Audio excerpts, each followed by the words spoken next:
Learning Advisor at WIT. In this video, we're going to look at how to use some of the more advanced features in Microsoft Word to format a report. We'll look at the differences between page breaks and section breaks and using headers, footers, and page numbering in your report. We'll then look at creating heading styles and adding captions to images so that you can use these to insert an automatic table of contents or a list of figures. I've just got a very basic document here in Microsoft Word, which I'm going to use to show you how to adjust the styles and settings in your report. So starting with the title page, I can change the font and the size, and I can apply some basic settings. Bold, italic, or underline. I'm going to choose bold, which is Control B. Italic is Control I, and underline Control U.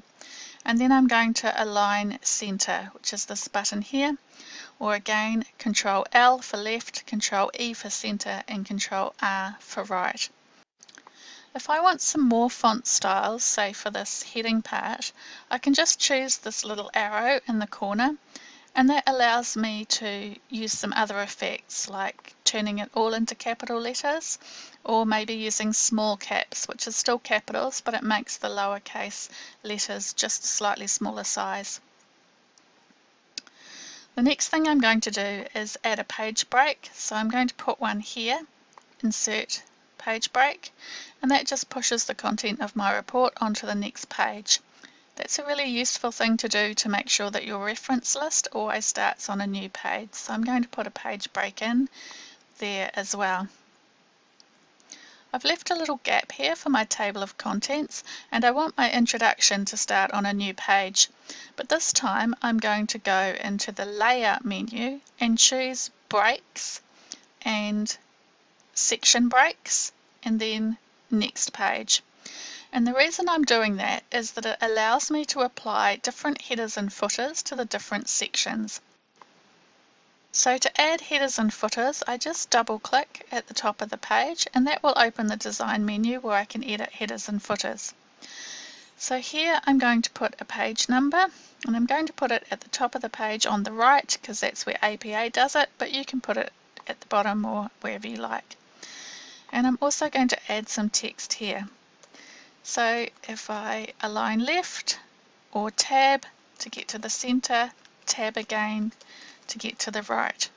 But actually that's not what I want my header to say, so it's more likely I'll have a running header on my report. And I can also put things into the footer, so if I scroll down, here's a footer. So I might want to put my name or my student ID. Whatever you want in there. So you can see that running headers come through and that footers come through. And they're also on these first couple of pages where I maybe don't want them. So the way to get rid of that is to just untick this button here that says Link to Previous. And that's going to leave the headers and footers on this bottom section here, but allows me to delete them or change them on this top section. So perhaps here I might want to change this to a Roman numeral, so I can do that on Format Page Number and make that one Roman. And then I might want to come down here and leave this one as it is in Arabic, and maybe even right click on that one and start it again at number 1. So now I've got little I up here, I here, and then this is now page 1, page 2, page 3. Or I might just want to take away the header altogether on this first page, and then that's taken it away on the second page, which is part of the same section, but it hasn't taken it away on the third page. I'm just going to select this text here now and change the font and the size, and I'm going to go into my line spacing options here, and I'm going to take away this space after the paragraph so I can put that in manually if I want to. Just do a 0, and I'm going to change this to 1.5 line spacing. And we can see the effect that that's had on this part of the paragraph.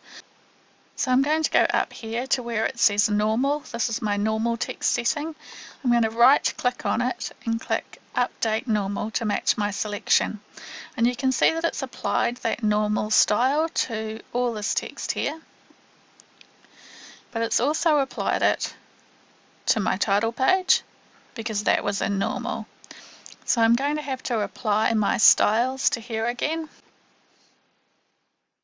And I can see that that's changed the alignment of my page number, so I'm just going to go in there again, highlight that, and Control R, which will put it back on the right where I wanted it.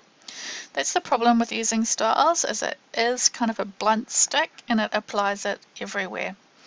Okay, so the next thing I want to do is make some heading styles. So I'm going to make this into my main heading style, make it bold, make it a bit bigger.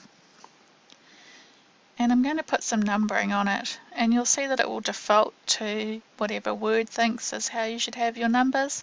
I find that a bit annoying the way it indents that, so I'm going to realign that. I find the easiest way to do it is to show the ruler. So if you can't see it, view and then tick ruler. That'll give you these little sliders, and you can just slide that one over and make it align properly to the left. So once you've got that how you want it to look, again you're just going to go to that Home tab and then come over to Heading 1. You'll see it changes to whatever it looks like now. Just right click and say Modify Heading 1 to match selection. And you can see that it's changed what that looks like now.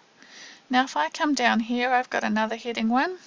If I just click on that, it's going to automatically number that and apply the formatting. This is the next Heading 1. Click on that and it's applying that as well. Okay, so let's look at our second level of headings. So I'm going to tab this in, make this 2.1 and make it bold and 14, just so you can see the difference. And probably the best way to get that to apply properly is just to press enter at the end of the line. And you can see that it's come up with that little autocorrect thing there. So just highlight that one now and go to Heading 2, right click, update Heading 2 to match selection. So let's see if that worked. Highlight this one, call it a Heading 2, and here's another Heading 2. See what happens with that one. Great, so that's working fine. So the great thing about heading styles is that if you change one, you change them all. So let's say that your tutor decides that they don't want this Heading 3 to be in italics. So I can just highlight that one, change it out of italics, and then go up here and right click and update Heading 3 to match selection, and you can see that it's changed all the other ones as well. The other thing that we can do when we've got heading styles on is insert an automatic table of contents. So I'm just going to go to the References tab and choose Table of Contents and choose this one. Now I want to have the dots on it, so I'm going to do Custom Table of Contents and make sure that this one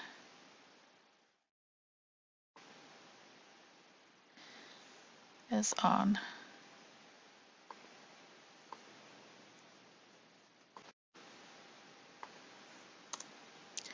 Okay, so I'm just going to come down here and insert a picture.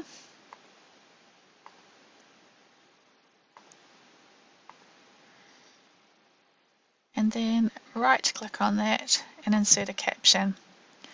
So because it's Word, it's going to default to doing some weird grey blue kind of style. I find it easier just to ignore that at this point. Just insert it and then we can edit it from here. So I'm going to call this Taranaki Maunga and make it black Times New Roman 12 and bold. And if I want, I can go over here and then find the caption style, right click, update caption to match selection. So you may not want that to be bold or italic, you'll have to take that off separately. Okay, so let's scroll down and insert another picture. And I'm going to right click on that one, insert a caption, and call this one Welcome to Wit. And you can see that it's applied that caption style, but again it applies it to the whole line because the whole line's part of the caption. Okay, so coming back up the top here, below this table, I'm now going to go back to that References tab and insert a table of figures. And you can see that it's brought in those two that I have labelled as captions. So I'm going to need to put a heading on here. Maybe make it the same as that other one. Is it 16? But I've got those in there. Now the issue is that if I'm doing APA style, APA doesn't like the captions to be at the bottom here. It wants all the headings for the captions to be at the top. So what I'm going to do is remove that caption that I put on there, and then right click on my photo again, insert caption, but this time I'm going to put above selected item. So for APA, you want this to just be in bold. So then I'm going to go to my Home tab, go back to caption again, and update caption to match selected. And then here I'm just going to press Shift Enter, and the reason for that is that I want the second line to still get pulled into that list of figures that I had. So in APA this is in title case, not in bold, but it is in italics. And we also want some line spacing between these two to match whatever we had in our body text. So that's how we want the figure to look for APA. So now if I go back up to my list of figures, and I'm going to right click, update field, you'll see that it's brought those back through again, but it hasn't got that colon there. If you want that in, you're just going to have to put it in manually if you're doing it with APA. Again, remember that anything that you change here will get pulled through to your list of figures, but you'll just have to update that. So right click, update field, entire table, and that's pulled through that change, but if I want those colons again, I just have to put them back. Another thing to remember with APA style is that APA prefers you to start your paragraphs with a tab. Now you can put those on here in the paragraph menu on this first line special, but if you do that in the styles, it's going to apply it everywhere, including in your headers and footers and your titles and everything. So it's best to just do that one manually. APA also wants a hanging indent on your reference list entries. So I'll just show you very quickly how to do that. So highlight my reference list entries, go to my Home tab and Paragraph, go into the Paragraph menu, choose Special and then Hanging. And this heading here would normally be bold and centered. If you were doing an essay, it would just be the same style as the text, but bold and centered. But because I'm doing a report, I'm going to put my heading 1 style on it, which will give it a number as well. I'm going to do the same thing too with my appendices, and pop that on a new page. And then for each appendix, I'm going to make them a heading 1 as well, but I'm just going to take the numbering off those ones. And then here I'm going to insert a break, but I'm going to insert a section break, not a page break. And do the same thing here as well.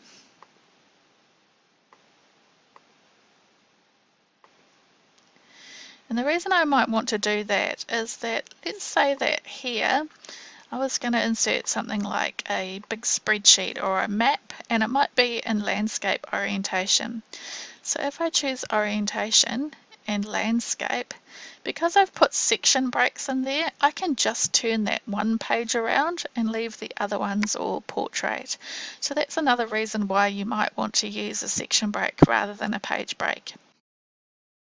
When you've finished your report, always remember to go back to your table of contents, just double click on it and click Update Table and Update Entire Table, and that's just going to make sure that all the headings match your main body report and that the page numbers have been updated. And you may need to do that for your list of figures as well, but I don't think I've made many changes there. And then the last thing is make sure that you save your file, save it in the format that your tutor has told you. And I also have the option here to save it in a different format, so I could save it as a PDF if I want to as well. Please remember that any style guidelines, any names of headings or font styles and sizes that your tutor has given you is what you should use rather than what I've shown you. My intention in making this video is just to show you where you can adjust those things.